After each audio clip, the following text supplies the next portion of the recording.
एक महिला अपनी बेटी को लेकर चौकी में जाती है और चौकी इंचार्ज के पास जाकर एक प्रार्थना पत्र देती है और उनसे कहती है कि साहब, ये मेरा एक प्रार्थना पत्र है, आप कृपया करके इसमें कार्यवाही कीजिए। अब जैसे ही चौकी इंचार्ज उस प्रार्थना पत्र को देखता है तो उसकी आंखें खुली की खुली रह जाती हैं। दरअसल उसमें 2 नाम होते हैं और उसमें से एक नाम जो होता है उसी के घर में, उसी के कमरे में ये चौकी चल रही होती है। तो चौकी इंचार्ज कहता है कि चलो, तुम्हारा प्रार्थना पत्र जैसा है उसे वैसा ही रहने दो, लेकिन इसमें से इस एक नाम को बदल दो। तो वो महिला कहती है कि साहब, यही तो मुख्य आरोपी है, मैं इसको कैसे बदल दूं। अब चौकी इंचार्ज क्या करता है, अपने थाना अध्यक्ष से ये वाली बात बोलता है। तो थाना अध्यक्ष कहता है कि चलो कोई बात नहीं, इस मामले को सुलझाने की कोशिश करो, और वो महिला मान जाए तो ठीक है, नहीं तो कोई बात नहीं। लेकिन वो महिला नहीं मानती, वो अपनी बात पर अड़ी रहती है। जिन 2 लोगों के खिलाफ वो रिपोर्ट लिखवाना चाहती है वो उस पर अड़ी रहती है। और ये वाली बात गली नुक्कड़, शहर, रेलवे स्टेशन, बस स्टैंड, हर जगह सोशल मीडिया पर फैलने लगती है। और उसके बाद चाहे ये चौकी इंचार्ज हो, चाहे वो थाना अध्यक्ष हो, इन सब का सस्पेंशन ऑर्डर आ जाता है और उसके बाद में उस चौकी को भी वहाँ से शिफ्ट कर दिया जाता है।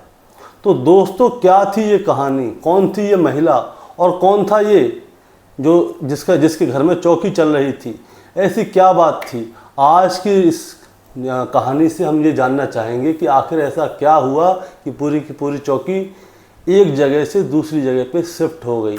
इस महिला ने ऐसी कौन सी रिपोर्ट दर्ज कराई थी? नमस्कार दोस्तों, मैं गौरव शर्मा और आप देख रहे हैं गौरव शर्मा सफ़र। दोस्तों, आज की जो सच्ची घटना मैं आपको सुनाने जा रहा हूँ, ये सच्ची घटना है उत्तर प्रदेश के अयोध्या की। और अयोध्या का ही एक थाना लगता है पूरा कलंदर, और पूरा कलंदर थाने का एक गांव लगता है भदरसा। और ये कहानी भदरसा की ही है। भदरसा गांव में एक परिवार रहता है जिसमें कि एक महिला रहती है, उसकी 4 बेटियां होती हैं और एक बेटा होता है। बेटे की उम्र लगभग 6 साल होती है। और दोस्तों, घर में खाने कमाने के लिए सिर्फ एक ही ज़रिया था और वो ज़रिया था मजदूरी। ये लोग मजदूरी करते थे और उसी से अपना जीवन यापन करते थे। दरअसल दोस्तों, मैं बात कर रहा हूँ जुलाई 2024 के आखिरी हफ्ते की।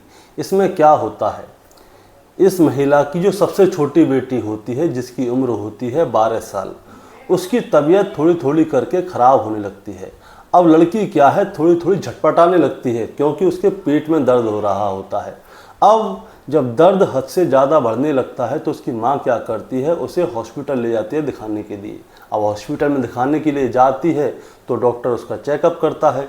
अब जब डॉक्टर चेकअप करता है तो उसकी डेट, कितने साल की है, कहाँ से आई है, ये सारी डिटेल लिखी जाती हैं। तो उसकी उम्र थी 12 साल। अब जब डॉक्टर उसको चेक करता है तो पता चलता है कि ये बच्ची 2 महीने की प्रेग्नेंट है। अब डॉक्टर सोचने पे मजबूर हो गए कि ये 12 साल की बच्ची 2 महीने की प्रेग्नेंट कैसे हो गई। अब वो डॉक्टर उसकी माँ से ये वाली बात कहें तो कैसे कहें, लेकिन आखिरकार डॉक्टरों को तो सच्चाई बतानी थी उसकी माँ को। तो डॉक्टर क्या करते हैं, उसकी माँ को बुलाते हैं और उससे कहते हैं कि देखिए, आपकी बच्ची की उम्र महज 12 साल है और ये 2 महीने की प्रेग्नेंट है। अब ये 2 महीने की प्रेग्नेंट कैसे है, ये आप हमें बताइए। अब जैसे ही उसकी माँ ये वाली बात सुनती है कि उसकी बच्ची 2 महीने की प्रेग्नेंट है, उसके पैरों के नीचे से ज़मीन खिसक जाती है। दरअसल दोस्तों, इस महिला का पति 2 साल पहले मर गया था। इसके परिवार में खाने कमाने के लाले हैं, ये मजदूरी करके जैसे तैसे अपने परिवार को पालती है। अब ऊपर से इसको ये वाली खबर और सुनने के मिली कि इसकी 12 साल की बच्ची जो है वो 2 महीने की प्रेग्नेंट है। जैसे ही इस महिला के कान में ये वाली खबर पड़ती है तो उसका रो रो कर बुरा हाल हो जाता है। अब ये क्या करती है, ये उस बच्ची को अपने पास बुलाती है, उससे प्यार से पूछती है कि बेटा, तेरे साथ कभी किसी ने कोई गलत काम किया क्या? तेरे साथ किसी ने तेरे को अपनी बातों में बहला लिया है, क्या किया है? वो उस बच्ची को अपने सीने से लगाती है और रोने लगती है, उससे बड़े प्यार से पूछती है, समझाती है। तब जाके वो बच्ची रोने लगती है और बिलखने लगती है। वो बच्ची बताती है कि आज से लगभग 2-3 महीने पहले की बात है, वो मजदूरी करके अपने घर की ओर जा रही थी। तभी रास्ते में एक बेकरी पड़ती है, वहाँ पे राजू नाम का लड़का काम करता है। तो राजू क्या करता है, उससे बिस्कुट दिखाकर कहता है कि तुझे मालिक ने बुलाया है, कोई काम करवाना है। तो वो बच्ची क्या करती है, उसके मालिक के पास जाती है। दोस्तों मैं बताना चाहूँगा, ये जो मालिक था ये समाजवादी पार्टी का एक सदस्य था। तो ये क्या करता है, इसको बिस्कुट खाने के लिए देता है और इसको कोई ऐसी चीज़ खाने के लिए दे देता है जिससे कि ये लड़की बेहोश हो जाती है। अब जैसे ही ये लड़की बेहोश होती है तो उसका मालिक इस बच्ची के साथ दुष्कर्म करता है और जो नौकर होता है राजू, वो इसकी वीडियो बनाता है। अब वो जब तक मालिक का मन होता है जब तक उस बच्ची के साथ बलात्कार करता है, उसके बाद उस नौकर की भी हिम्मत बढ़ जाती है। अब जैसे ही मालिक वहाँ से जाता है तो नौकर चालू हो जाता है। अब लड़की होश में आ जाती है। अब लड़की होश में आती है तो रोने लगती है। वो कहती है कि मैं इसके बारे में सबको बताऊंगी। तो राजू क्या करता है, उसको वीडियो दिखाता है। वो कहता है देखो ये तुमने गंदी बात जो की है, अगर तुमने किसी से जाके कहा तो मैं इस वाली वीडियो को सबको दिखा दूंगा, सब तुम्हारी हंसी उड़ाएंगे, तुम बदनाम हो जाओगी, तुम्हारी माँ बदनाम हो जाएगी, तुम्हारे भाई बहन सब बदनाम हो जाएंगे। अगर तुमने ऐसा किसी को बताया तो तुम्हें लेने के देने पड़ जाएंगे और तुम्हें पुलिस उठा कर ले जाएगी। अब लड़की क्या होती है, उसकी उम्र महज 12 साल है। वो बेचारी डर गई। अब वो बेचारी क्या करे। अब उसने क्या किया था, लड़की को वीडियो दिखाई थी।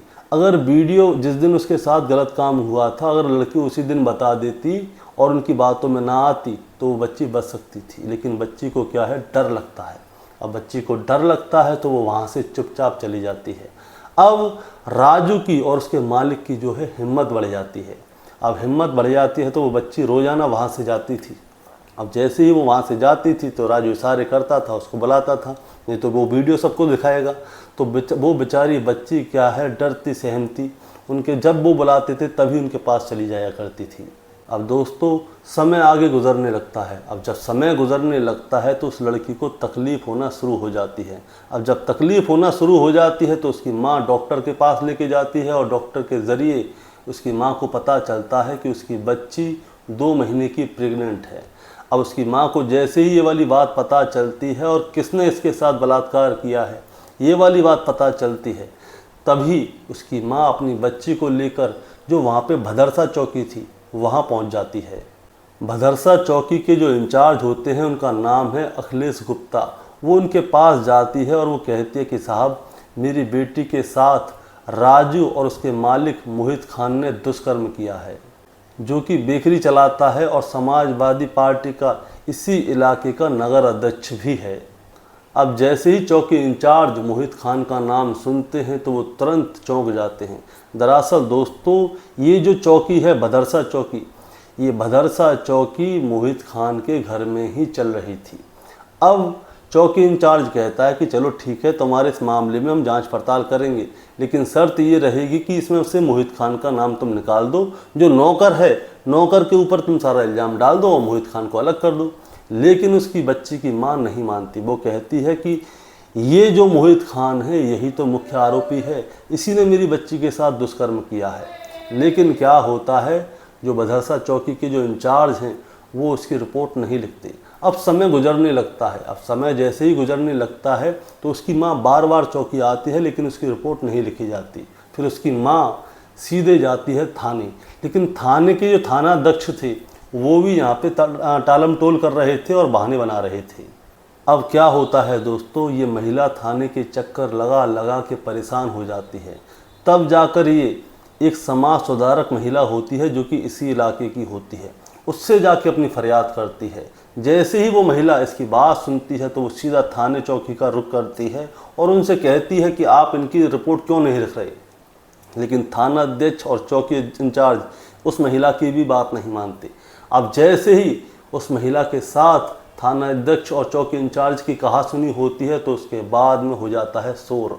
और शोर होने के बाद चाहे विश्व हिंदू परिषद हो, चाहे बजरंग दल हो, चाहे और भी छोटे मोटे संगठन हो, वो सभी आकर यहाँ पे धरना देना शुरू कर देते हैं।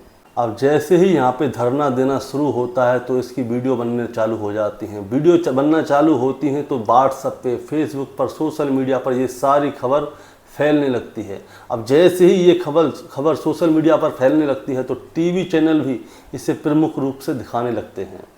अब इसी बीच में बीकापुर की विधानसभा के जो विधायक होते हैं अमित सिंह, वो परिवार से संपर्क करते हैं और मुख्यमंत्री योगी आदित्यनाथ जी से वो समय मांगते हैं और मुख्यमंत्री योगी आदित्यनाथ जी उन्हें समय भी देते हैं, यानी कि 2 अगस्त 2024 वाले दिन का उन्हें समय मिलता है।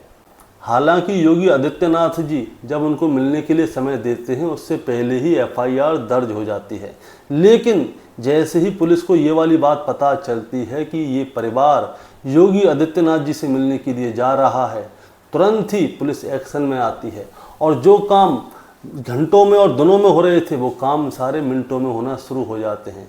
तुरंत पुलिस राजू और उसको मोहित खान को गिरफ्तार कर लेती है और उनके बारे में जांच पड़ताल करना शुरू कर देती है। और साथ ही जो चौकी इंचार्ज नाम बदलने के लिए कह रहा था कि इस नाम को बदल दो, जो थाना अध्यक्ष टालम टोल कर रहा था, उन दोनों को तो तत्काल ही प्रभाव से सस्पेंड कर दिया जाता है। अब पुलिस में हड़कंप मच जाता है। अब पुलिस में हड़कंप मच जाता है तो ये बात यहीं पे ख़त्म नहीं होती। योगी आदित्यनाथ विधानसभा में खड़े होते हैं और अयोध्या के पूरा कलंदर इलाके की जो 12 साल की जो बच्ची होती है उसके साथ में जो बलात्कार होता है उसकी पूरी कहानी बयां करते हैं। वो कहते हैं कि जो मुख्य आरोपी है वो सपा का यानी कि समाजवादी पार्टी का मुख्य आरोपी है। अब वो समाजवादी पार्टी का मुख्य कार्यकर्ता है तो उसके खिलाफ कोई एक्शन क्यों नहीं होता। और साथ ही साथ वो ये भी कहते हैं कि वो सांसद की टीम का हिस्सा है। अब वो सांसद की टीम का हिस्सा है तो उसके खिलाफ कार्रवाई कोई करेगा तो कैसे करेगा। अब बस योगी आदित्यनाथ जी को इतना ही बोलना था तो जाहिर सी बात है इसके बाद ये मुद्दा इलेक्ट्रॉनिक मीडिया, सोशल मीडिया और प्रिंट मीडिया का एक मेन मुद्दा बन जाता है। अब दोस्तों योगी आदित्यनाथ जी का बस ये कहना ही था, उसके तुरंत बाद ही पुलिस क्या करती है, एक्शन में आ जाती है। दरअसल राजू और मोहित खान को उन्होंने गिरफ्तार तो कर लिया था, अब क्या करती है पुलिस, उनकी जितनी भी संपत्ति है उसको नापना शुरू कर देती है। तो पता चलता है कि जिस बेकरी में इस बच्ची का बलात्कार हुआ था वो बेकरी गैर कानूनी तरीके से बनाई गई है, यानी कि वो अवैध है। तो पुलिस क्या करती है, इसकी जितनी भी अवैध संपत्ति होती है उस सब के ऊपर जेसीबी चलाकर उसे तहस महस कर देती है। और पुलिस का ये करना सही भी था ताकि लोगों को आगे से इससे ये मैसेज मिल सके कि किसी के साथ अगर आप गलत करोगे तो आपके साथ भी गलत होगा, और गलत करने से पहले 1000 बार सोच भी ले, क्योंकि अगर कोई गलत करता है तो उसको, उसके परिवार को, सबको घर से बेदखल कर दिया जाएगा। अब जब ये वाली बात अखिलेश यादव तक पहुंचती है, यानी कि समाजवादी पार्टी के जो मुख्य आदमी हैं उन तक पहुंचती है, तो उनका कहना है कि प्रशासन पहले डीएनए चेकअप करवाए, किसी भी बेगुनाह को गिरफ्तार ना करे, पहले डीएनए चेक करे, उसके बाद अगर डीएनए मिलता है तो पूरी तरह से उनके ऊपर सख्त से सख्त एक्शन ले, और अगर डीएनए रिपोर्ट झूठी हो तो संबंधित अधिकारियों पे सख्त से सख्त कार्रवाई की जाए। दोस्तों वो खुद भी कहते हैं कि कार्रवाई की जाए, लेकिन उससे पहले डीएनए रिपोर्ट चेक की जाए। उनका मानना ये है कि जो भी कार्रवाई हो वो सही तरीके से हो, किसी के ऊपर झूठे आरोप ना लगाए जाएं, इसीलिए वो पहले डीएनए की चेक हो, उसके बाद ही इसके ऊपर कार्रवाई की जाए। अब दोस्तों इस मामले में सियासत होना शुरू हो गई है, चाहे मायावती हो, चाहे अखिलेश यादव हो, चाहे राहुल गांधी हो, सभी लोग इस मामले में अखाड़े में कूद चुके हैं और उन सबका यही कहना है कि जल्द से जल्द इस बच्ची को इंसाफ मिले और जो भी इसका जिम्मेदार है उन सभी को सख्त से सख्त सज़ा मिले। और दोस्तों हमारा भी यही कहना है कि इस बच्ची को जल्द से जल्द इंसाफ मिले और इन जो मुल्ज़िम हैं उनकी जितनी वैध हो चाहे अवैध हो, जितनी भी संपत्ति हो, उस सब की कुर्की की जाए, ताकि आगे से लोगों के लिए ये मैसेज मिले कि अगर आप गलत करेंगे तो आपके साथ भी गलत ही होगा। दोस्तों इस कहानी को आपको सुनाने का मतलब आपको परेशान करना या विचलित करना नहीं था, बस आपको बताना था और जताना था कि इस तरह की जो छोटी बच्चियां होती हैं इनको हमेशा स्कूल में और कॉलेज में सिखाया जाता है गुड टच और बैड टच। अगर इस वाली बच्ची को ये वाली बात सिखाई जाती तो जब पहली बार उस बेकरी के नौकर ने इस बच्ची को बिस्कुट दिखाकर अपने पास बुलाया था और इसके साथ गलत किया था तो वो पहली बार ही अपनी माँ से जाके शिकायत कर सकती थी और इसकी माँ इसे ले जाकर थाने में बैठ जाती और जो आरोपी थे उनके खिलाफ रिपोर्ट लिख सकती थी। लेकिन वो बच्ची इस सब चीज़ के बारे में जानती ही नहीं थी, वो डरी सहमी थी, वो डर गई थी। और अब वो जब डर गई है तो उसके बाद में अब वो 2 महीने की प्रेग्नेंट हो गई है। अब उस बच्ची के दर्द को, उस दुख को हम आपके सामने बयां भी नहीं कर सकते। तो दोस्तों यही है कि उस बच्चे को जल्दी से जल्द इंसाफ मिले और जो आरोपी हैं उनके साथ सख्त से सख्त सज़ा दी जाए उन लोगों को। दोस्तों, आप लोग अगर ऐसी और भी कहानी सुनना चाहते हैं तो आप लोग हमारा चैनल सब्सक्राइब कर सकते हैं। इसके अलावा मैं कुछ नहीं कहना चाहूँगा। नमस्कार।